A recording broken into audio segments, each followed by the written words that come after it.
Tattoos, what you carry after death. Before the ink, there was a belief. In the old cities of Kathmandu Valley, through the courtyards of Tabal, and the narrow streets of Thimi, there are women who still carry it. Faded blue-green marks etched into skin, not for beauty, not for fashion, but for something far beyond this life.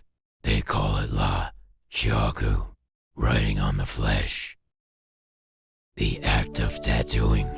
There were no machines, only hands, a cactus thorn, backhand, dipped into dark, handmade ink, pressed into the skin, again and again and again.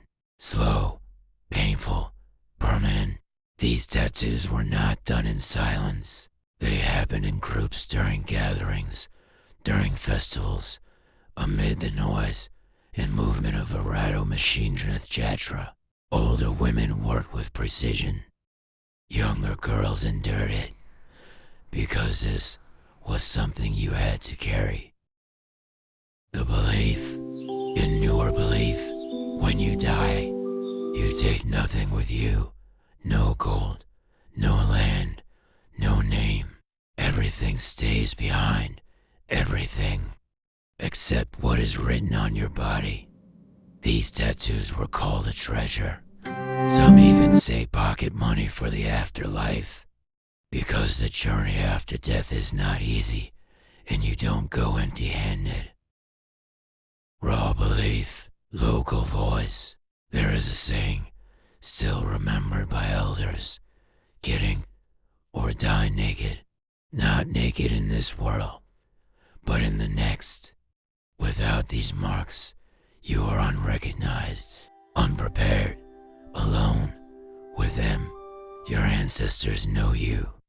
They see you. They let you pass. Protection in life. But these markings were not only for death. They were protection for the living. Against illness, against bad luck, against things that couldn't be seen. In times when disease spread quickly, when survival was uncertain, belief became a shield, and the body became the place to carry it. Gods on the skin.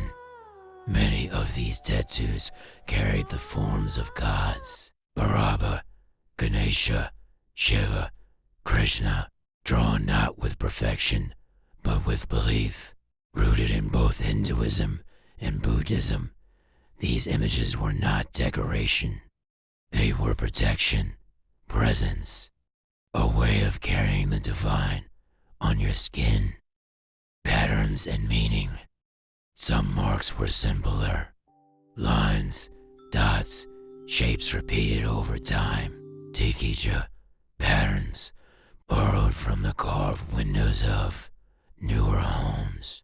Animals, birds, snakes, half-moons, placed carefully. Legs for strength, for beauty. Hands and arms for visibility, for energy. Each mark, small on its own, but together they told a story. Identity and endurance. For many women, this was never a question.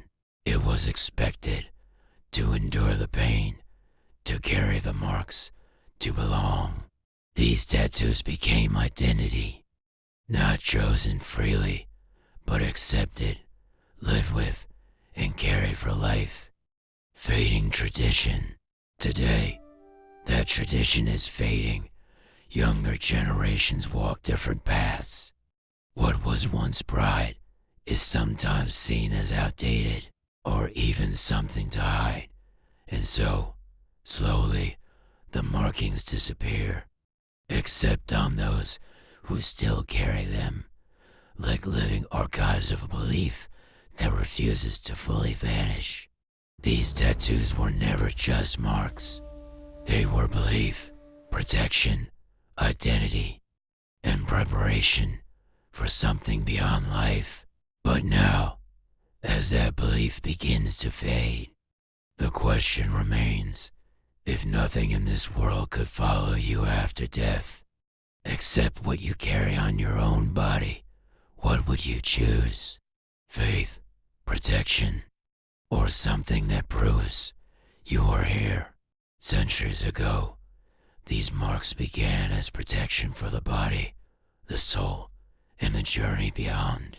Over time, they became identity, stories etched in lines, dots, animals, and gods. Generations of women carried them with endurance and pride. Today, as the world changes, few still bear these tattoos. Yet those who do carry more than ink, they carry a living memory, a link to a belief that once guided, protected, and connected them far beyond this life. If this story stayed with you, consider subscribing for more real stories told from culture, history, and belief. Because some traditions aren't just remembered,